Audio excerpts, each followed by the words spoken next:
Welcome back, guys, to another match preview, and this one is going to be tasty as Forest travel down to London to face Fulham.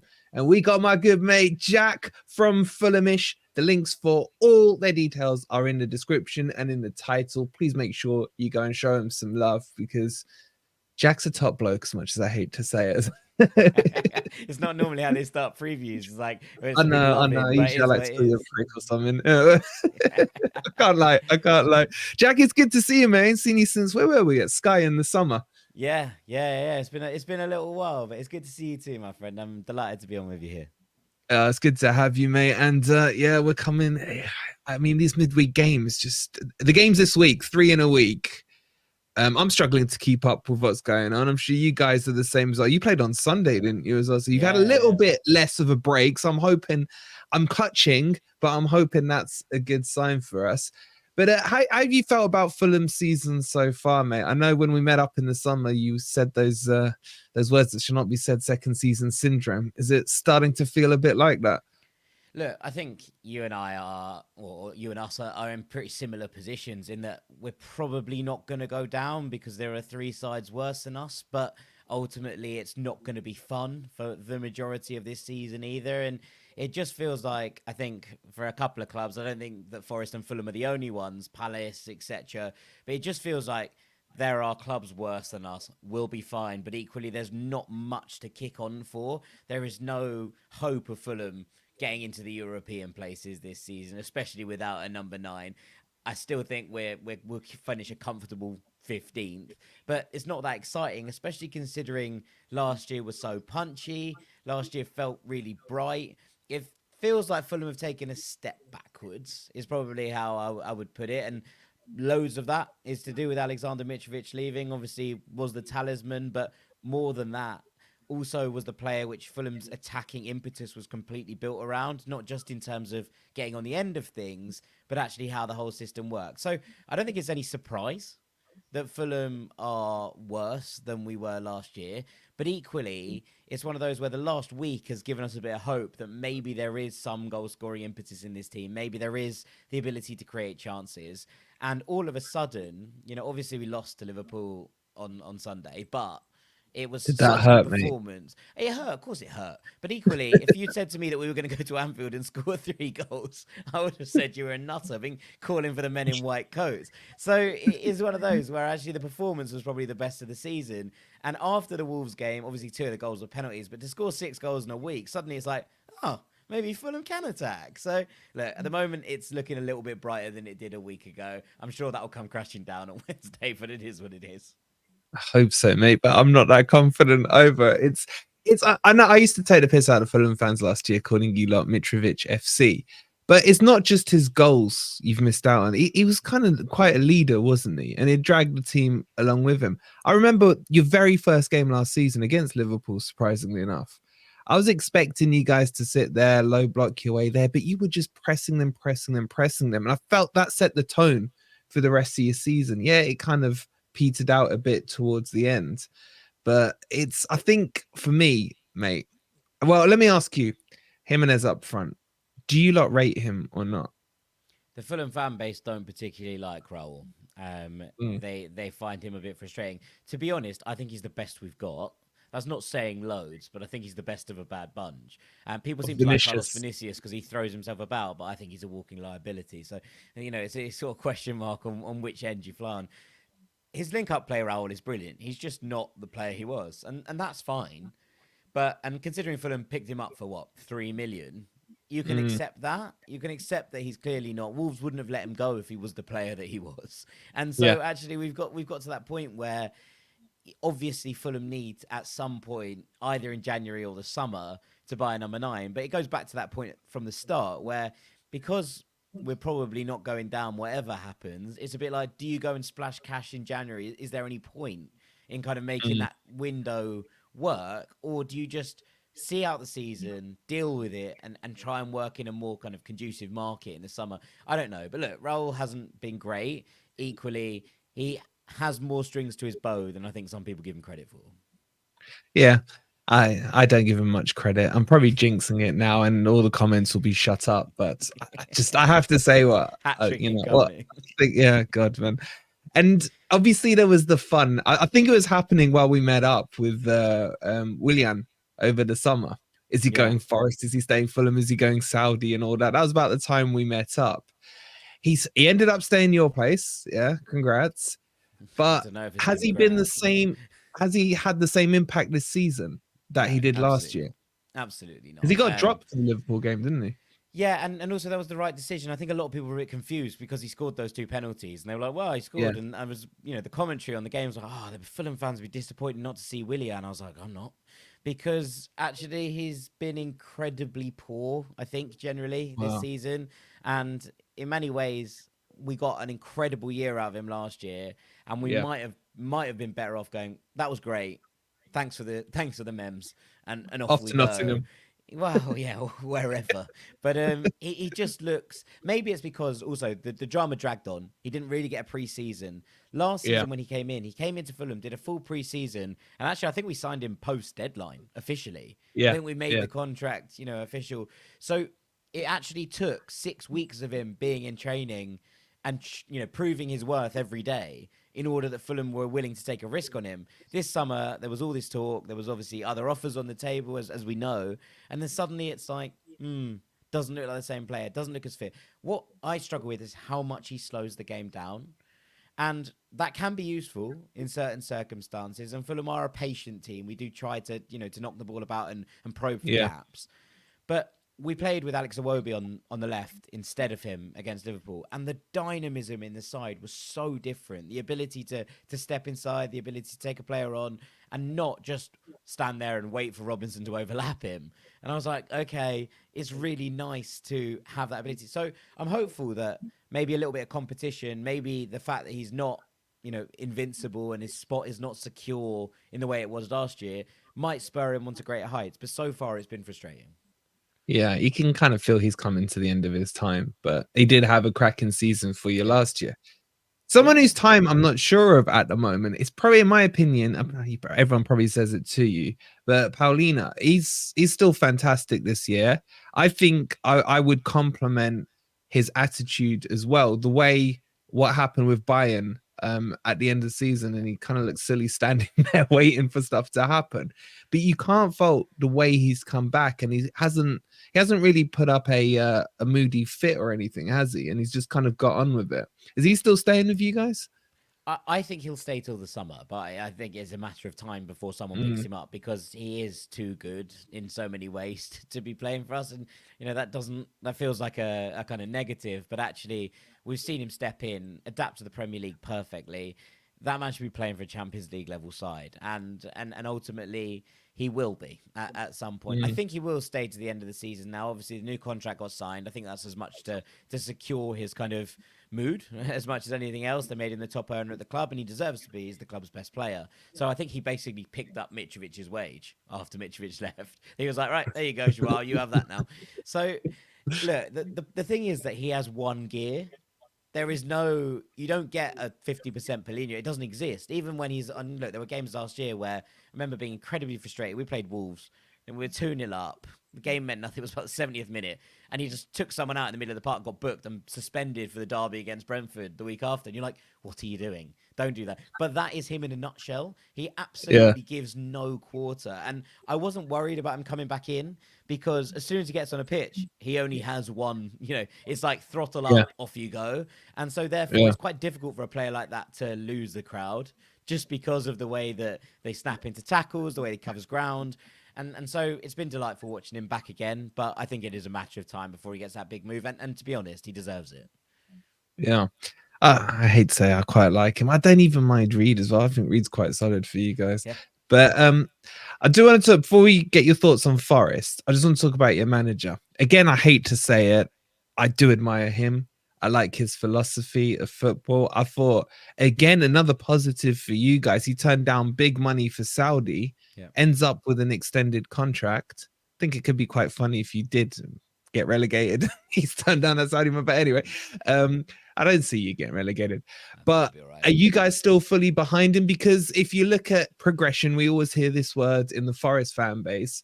Technically, progression has been in the negative for you guys this season. But is there any discontent at all about what Silva's doing in the Fulham fan base? No, not really. I think everyone kind of accepts that he's been dealt a bit of a bum hand in terms Mm, of what's happened this season with Mitrovic, and potentially, it looked for all intents and purposes like Joao would be off as well. So I think we've been like, with what he's been given, he's doing the best that it is possible. And, we talk about different things. Fulham tend to beat the teams around us. We just lose to everyone in the top seven, top eight. And I that's hear as that. much as you can ask me. Yeah, no, I know you don't. I know.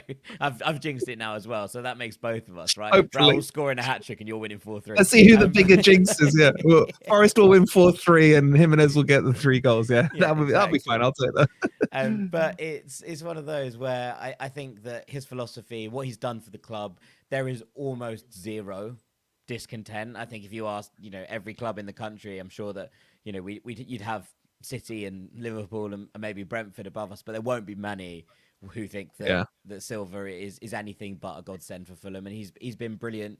He signed that new contract. Hopefully, that suggests that he's been promised funds to strengthen and be able to push mm, Fulham onwards.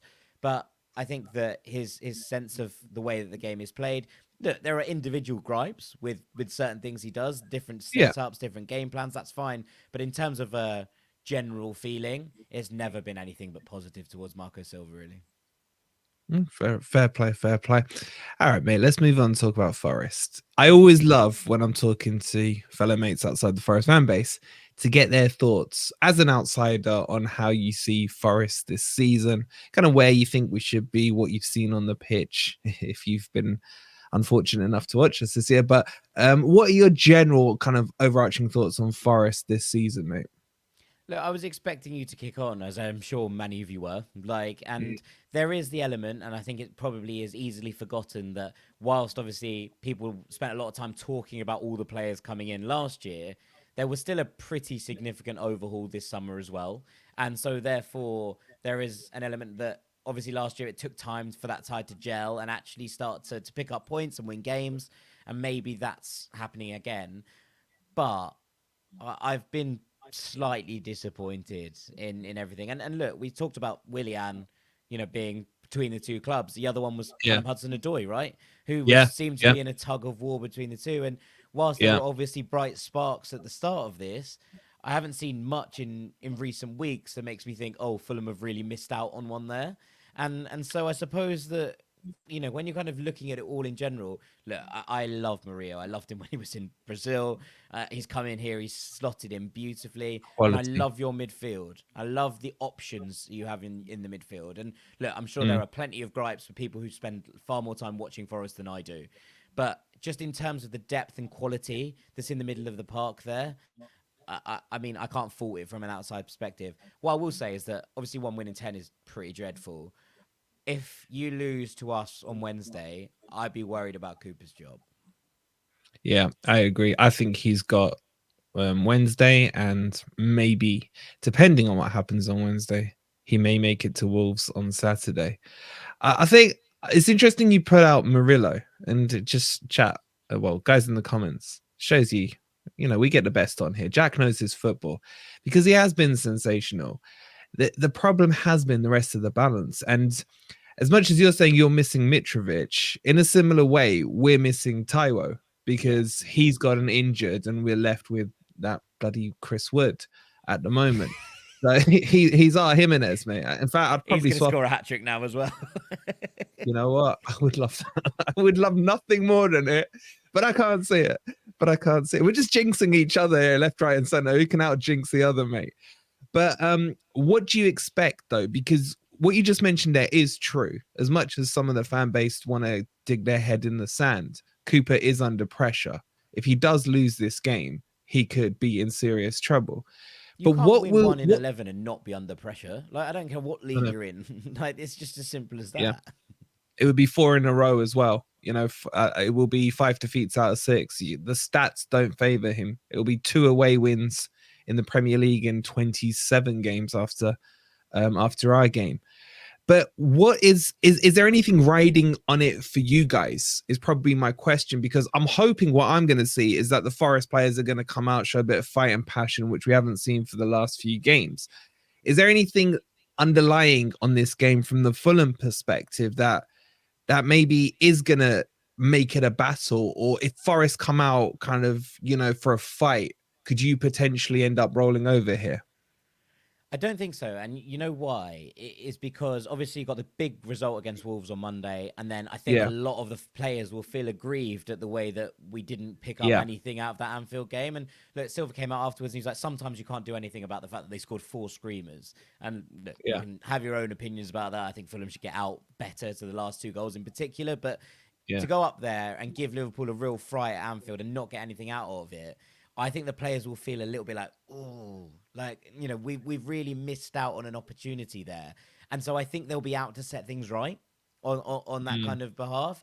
There's a couple of other interesting ones, is that finally the squad depth feels like it's starting to emerge. And so someone like Tom Kearney, who was man of the match in the yeah, Wolves game, obviously a Forest boy as well, like, coming up against his hometown club, I yeah, think will start this game with a point to prove, to be like, hang on, I didn't start Anfield. That might be a little bit off. And look, I actually think it was the right yeah, decision in terms of Silva's game plan, etc. But if Fulham are looking to control the game, control the ball, there are a few better, in our squad than Tom Kearney at breaking down an intricate defense, but also about getting the ball and controlling it and actually allowing Fulham to control the game. So I think that there will be players who come in here, maybe Willian as well, similar kind of vibe, who will probably feel a little bit aggrieved that he didn't get the nod from the start at mm, Liverpool and be like, no, no, no, I want to make that spot my own. So I think whilst there's nothing riding on it in terms of if Fulham lose, Marco Silva's not going to be in trouble, these things are mm. fine. I do think there is a point to prove after Sunday where the players will come back in and then those rotating players come back in to be like, no, no, I should be starting over this Christmas period. And that's probably in motivation enough, I think. Yeah, and in terms of like the actual league position, if you look at it, you're 2 points ahead of us. So if we Yeah. beat you, we go ahead of you. But at Mm. the same time, if you win this one, you're going to pull a 5 point gap on us, and then suddenly it kind of, for me, it would then almost create another mini league below you in terms of Forest and the relegation, and you sitting in that upper to lower league, if you know what I mean. And I think that's my worry about the game. I mean, how do you expect Fulham to line up? Because traditionally it's been kind of a 4-2-3-1 with you Yeah. guys in general. Do you see any changes to that? Or is Marco Silva, does he just get the personnel to work around that formation rather than chopping and changing it? Marco Silva is wedded to the 4-2-3-1. And even at points this season where I've been like, it's not working, put in three centre Mm, midfielders and try and shut down games.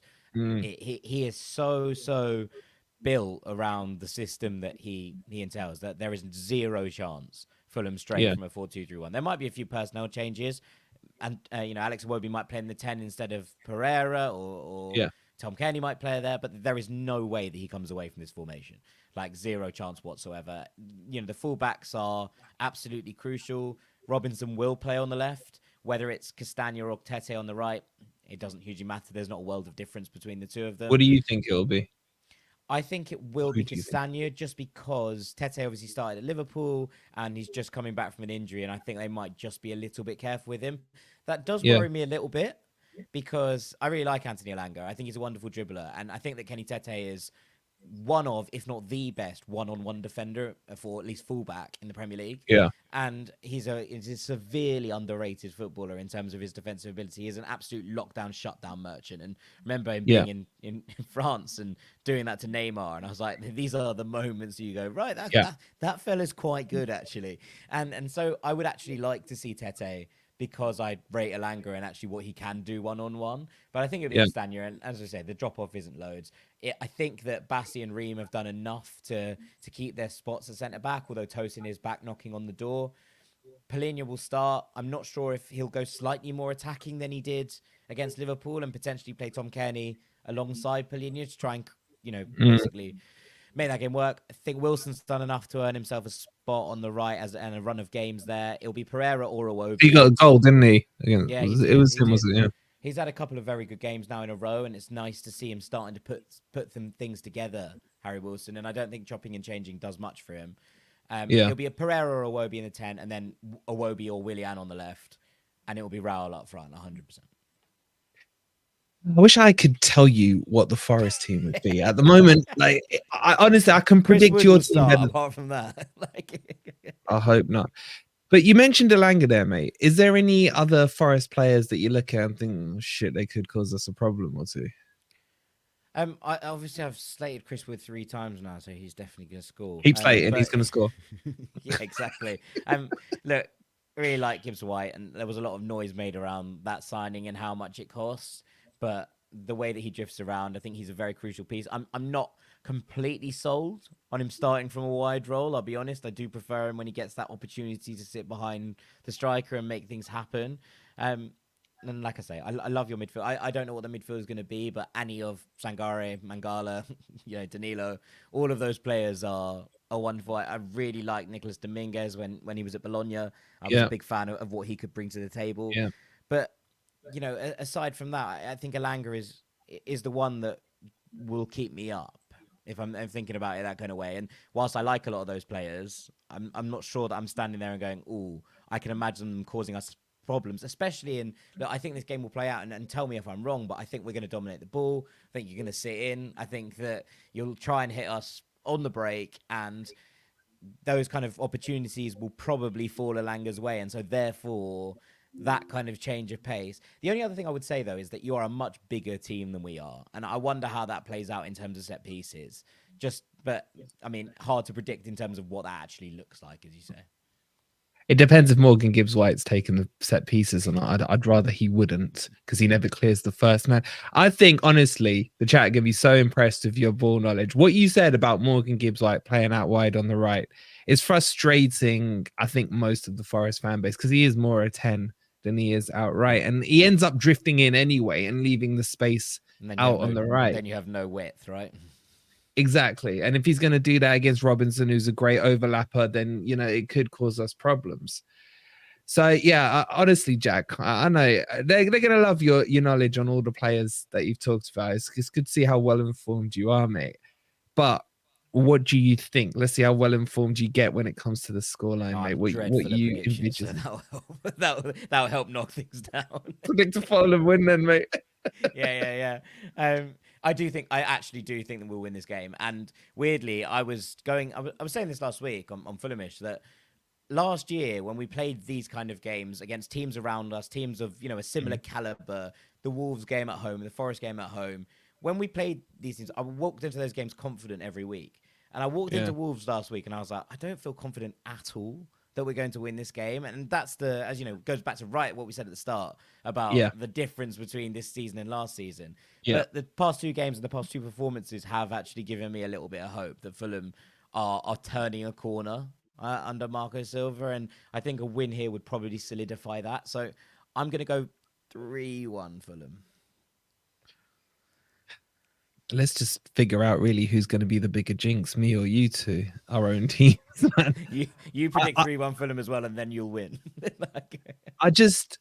I could see it, to be honest. I'm not confident at all with anything in front. What you said in describing how the game will play out, I think Cooper is under pressure. He's going to revert to type. His type is negative tactics, I think we could see a back three, which will be a back five, basically, and then try and hit you on the counter attack. I could even see Wood being dropped and Elanga playing as a false nine just for the counter attacking pace. Yeah. So To be fair, I my actually think head that would be says, quite a good idea. yeah, exactly. Because Wood isn't going to do anything. He ends up playing in midfield most of the time, and he's rooted to the ground with his pace. No So, pun intended, I assume. huh? No pun intended, I assume. Oh, mate, I've hit him with all the puns. The poor guy. Wood, if you're watching, I love you, but please don't play. But But look, yeah, I think just on that note, like the way Wolves caused Fulham problems, especially in the second half of our game, was Hwang and Cunha getting in behind, and yeah, being able to actually run Tim Ream because there is space there to yeah, exacerbate, and so I think when you kind of look at it like that, and if Cooper's been watching those games, which you know what, and one of those things, Cooper was tipped as Fulham manager before Silva took over, yeah, and I wasn't mad at it. I wasn't like over the moon, but I wasn't like, oh, that's a terrible decision. And I mm, do rate quite a lot of what he does, and I can understand why there'll be yeah, lots of frustration about what he's doing at the moment, and I appreciate that. But I do think he's a smart man and he understands the game. And if he's watched the last few games, which I imagine he has done, he will look at the way that first Cunha and Huang and then Darwin over the top as well cause Yeah. Fulham problems. And I wonder if he then looks to try and play on that. Yeah. I'm more nervous now. I wish we hadn't done this, you know, because I'm just worried, mate. But will you be doing any post-match stuff over on Fulhamish after the Forest game? I know it's a quick turnaround, but is there anything planned up that the guys can tune into? Hopefully, once we beat you. There'll be a quick take. There's one up on the YouTube channel every game, and then the next day we'll do a podcast on called the Thursday Club, which we'll look back at everything that happens in the game, and hopefully 3 points, or hopefully not in your guys' eyes, I imagine. Yeah, we'll see. So, guys, make sure you tuned in because it's a really good listen anytime they put their stuff out on Fulhamish. The links are all in the description. Jack, it's been a pleasure, mate. I know we've overrun it a bit here, but your in-depth knowledge I knew would blow away the Forest fans. So I was so pleased that we found some time in this crazy week to sit down and have a quick chat, mate. Anything you want to close with at all, bud? Mate, no, thank you for having me to begin with. I really appreciate it, and it's great to see you and great to chat to you. And hopefully we'll catch up again soon. If anyone listening wants to hear more that's not Fulham stuff, I run kind of a general football podcast called Ranks FC, which is just European football in general and the Premier League, etc. So if anyone fancies a listen, I would love that. I'll chuck the link for that as well down below. You've seen how knowledgeable Jack is. Right, guys, make sure you've hit that like button. Subscribe to Forest Fan TV if you're new, and of course to Fulhamish. And let's see who's jinxed their club more, me or Jax. Thank you for watching. We'll see you on the next video. Come on, you Reds.